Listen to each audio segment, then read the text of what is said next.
Origem do Espiritismo, o episódio Hydesville, as Irmãs Fox. Hydesville é um vilarejo no estado de New York, Estados Unidos, no condado de Wayne, a 30 quilômetros da cidade de Rochester. Numa tosca cabana de madeira, muito comum naquela época, a família Fox, de origem canadense, se mudou em 11 de dezembro de 1847. O nome da família Fox origina-se do sobrenome Vox, depois Foss e finalmente Fox. Era de origem alemã por parte paterna e francesa, holandesa e inglesa por parte materna. Família que pertencia à Igreja Metodista, era constituída pelo Sr. John Fox, Dona Margarete, suas filhas Margarete, 14 anos, Catherine, Kate, 11 anos, e Leah, professora de música, Davi e outros mais. Ela tinha 7 filhos. As irmãs Fox foram 3 mulheres que nos Estados Unidos da América tiveram um importante papel na gênese do moderno espiritualismo ocidental. As irmãs eram Kate Fox, Leah Fox e Margaret Fox, também chamada de Maggie. 2 famílias antecederam os Fox na cabana. Os Bells, de 1844 até 1846, e os Wackerman Lee, que residiram alguns meses em 1847. Essas famílias presenciaram fenômenos misteriosos durante suas estadias e este foi o motivo pelos quais saíram de lá. Os Fox vieram habitá-la somente em 11 de dezembro de 1847. Nos 2 primeiros meses de 1948, surgiram na casa ruídos, arranhões, batidas, sons semelhantes ao arrastar de móveis que não deixavam as meninas dormirem, a não ser no quarto dos pais. Tão vibrantes eram esses sons que as camas tremiam e se moviam. Eram ruídos, pancadas, batidas designados em inglês pelo vocábulo raps. As irmãs Fox iniciaram o diálogo com o espírito batedor, fato este que passou à história do espiritismo como episódio de Hydesville. Tais ruídos cresceram de intensidade a partir de meados de março de 1848. A princípio, os habitantes da casa, incrédulos quanto à possível origem sobrenatural dos ruídos, levantavam-se e procuravam localizar as causas naturais do fenômeno. Lucrécia Pulver, uma jovem que servira como dama de companhia no casal Bell, quando este habitou a referida casa até 1846, contou uma curiosa história de um mascate que se hospedara com os Bells. O Sr. Bell não era um homem de caráter conhecido. Numa noite em que o vendedor passou por aquele casal, Lucrécia foi mandada dormir na casa dos pais. 3 dias depois, tornaram a procurá-la. Então lhe disseram que o massacre tinha ido embora. Ela nunca mais viu este homem. A senhora Ann Pulver, que mantinha relações com a família Bell, relata que, em 1844, quando visitou a senhora Bell, indo fazer tricô em sua companhia, ouviu uma queixa. A senhora lhe dizia que se sentia muito mal e quase não dormia à noite. Quando a senhora Pulver perguntou a causa, a senhora Bell declarou que se tratava de barulhos inexplicáveis. Parecera-lhe ter ouvido alguém andar de um quarto para o outro. Então acordou o marido e fez com que se levantasse e trancasse as janelas. A princípio explicou à senhora Pulver que possivelmente se tratasse de ratos. Posteriormente confessou não saber qual é a razão de tais barulhos, para ela inexplicável. Os Bells terminaram por se mudar. Na noite de 31 de março de 1848, os Fox descobriram um meio de entrar em contato com a entidade espiritual que produzia os fenômenos. A filha menor do casal, Kate, disse, batendo palmas, Senhor Pé Rachado, faça o que eu faço. De forma imediata repetiam-se as palmadas. Quando ela parou, o som também parou. Em face daquela resposta, Margarete então disse brincando, agora faça exatamente como eu. Conte 1, 2, 3, 4 e bateu palmas. O que ela havia solicitado foi repetido com incrível exatidão. Kate disse na sua simplicidade infantil, mamãe, eu já sei o que é. Amanhã é 1º de abril. É alguém que quer nos pregar uma mentira. A mãe relatou mais tarde. Então pensei em fazer um teste que ninguém seria capaz de responder. Pedi que fossem indicadas as idades de meus filhos sucessivamente. Instantaneamente foi dada a exata idade de cada um, fazendo pausa de um para outro, a fim de separar até o sétimo, depois do que se fez uma pausa maior e 3 batidas mais fortes foram dadas, correspondendo à idade do menor que havia morrido. Então perguntei, é um ser humano que me responde tão corretamente? Não houve resposta. Perguntei, é um espírito? Se for de 2 batidas. 2 batidas foram ouvidas assim que fiz o pedido. Então eu disse, se for um espírito assassinado, de 2 batidas. Essas foram dadas instantaneamente, produzindo um tremor na casa. Perguntei, foi assassinado nesta casa? A resposta foi como a anterior.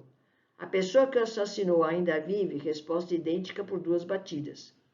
Pelo mesmo processo, verifiquei que fora um homem que o assassinara nesta casa e seus despojos enterrados na adega.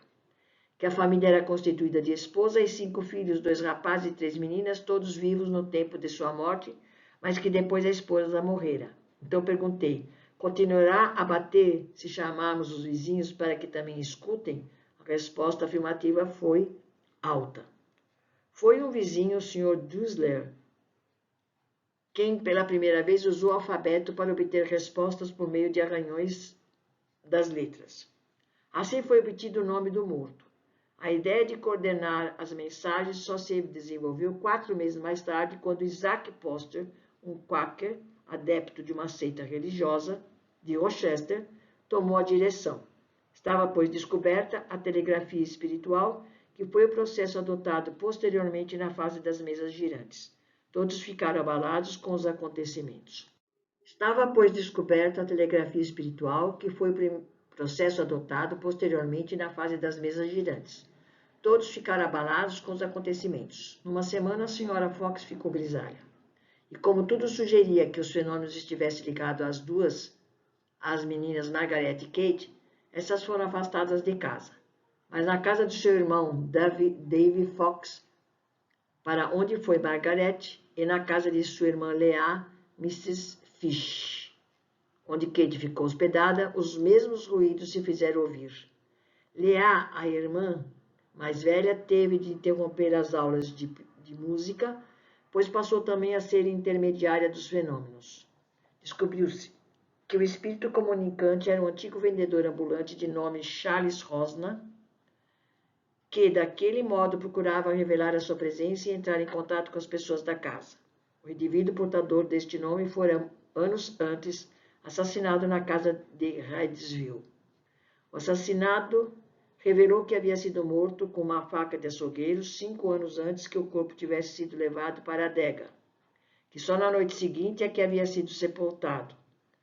Tinha passado pela despensa, descido a escada e enterrado a 3 metros aproximadamente do solo. Adiantou também que o motivo do crime foi o dinheiro que possuía, cerca de $500. Os mais interessados em esclarecer o caso resolveram escavar a adega, visando encontrar os despojos do suposto assassinado. É bom que se esclareça que chegaram à identidade e à história do espírito por meio de uma combinação alfabética, segundo a qual cada letra era indicada por certo número de pancadas. Charles Rosner fora mascate e estava com 31 anos ao ser assassinado naquela casa. O assassino fora um antigo inquilino. Só poderia ter sido o Sr. Bell. Mas onde há prova do fato? O cadáver da vítima. A solução seria procurá-lo na adega onde estaria enterrado. As escavações, porém, não levaram a resultados definitivos sem que se tivesse encontrado qualquer indício. Por essa razão, as buscas foram suspensas. No verão de 1848, o próprio Sr. David Fox, auxiliado por alguns interessados, retomou as buscas. A uma profundidade de 1,5 metros, encontraram uma tábua. Aprofundada a cova, encontraram carvão, cal, cabelos e alguns fragmentos de ossos que foram reconhecidos por um médico como pertencentes a esqueleto humano. Mais nada. As provas do crime eram precárias e insuficientes, razão talvez pela qual o Sr. Bell não foi denunciado. Em 23 de novembro de 1904, o periódico Boston Journal noticiou a descoberta na velha cabana dos Fox do esqueleto de um homem com todas as bugigangas próprias de um mascate. Meninos de uma escola brincavam na adega da casa então abandonada, onde moraram os Fox, a qual tinha fama de ser mal assombrada. Em meio aos escombros de uma parede, talvez falsa, que existira na adega, os garotos encontraram parte de um esqueleto humano. Junto ao esqueleto foi achada uma lata de uma espécie costumeira usada por mascates. Essa lata encontra-se agora em Lilydale, a sede central dos espíritas norte-americanos, para onde foi transportada a velha casa de Redesville. Como o leitor pode ver, 56 anos depois dos fenômenos de Redesville, em 22 de novembro de 1904, ficou comprovada a história de Charles Rosman, relatada à família de Kate e Margaret Fox em 1848. Em 1850, quando a repercussão dos fenômenos já era muito grande na América, a senhora Fox e suas 3 filhas, Kate, Margaret e Leah, passaram a realizar sessões públicas em Nova York, no Hotel Barnum Moon, atraindo muitos curiosos. Havia então nos Estados Unidos muitos grupos espíritas em atividade e era grande o número de adeptos do movimento, apesar das investidas da imprensa de modo geral, atacava os fenômenos e as médiuns. A importância dos acontecimentos pode ser assinalada pela sua repercussão na esfera científica, visto que os fatos atraíram o interesse de pesquisadores de alto nível cultural, como Dale Owen, o juiz Edmonds, o físico William Crookes e outros muitos. A divulgação dessas experiências e, a seguir, a conversão do juiz Edmonds, materialista, que rira da crença dos espíritos, pasmaram os norte-americanos, aumentando ainda mais o interesse pelas manifestações. As moças, sem o devido esclarecimento, faziam maior furor nas demonstrações públicas, sendo usadas para assuntos pessoais, amorosos, materiais, sendo expostas a enervantes influências das sessões promíscuas. Em 1852, o Dr. Elisha Kane, famoso explorador do Oceano Glacial Ártico, de origem puritana, pois considerava a Bíblia como a única e definitiva palavra de inspiração divina, encontra Margaret e com ela veio a se casar. Kane escreveu várias cartas de amor para Margaret. Kane estava convencido de que a jovem estava envolvida em fraude e de viver em erro e hipocrisia. Kane estava convencido de que a irmã mais velha de Margaret, Leah, visando fins lucrativos, estava explorando a fraude. Leah escreveu um livro, The Missing Link, em 1885, no qual fez referência às faculdades paranormais de seus parentes anteriores.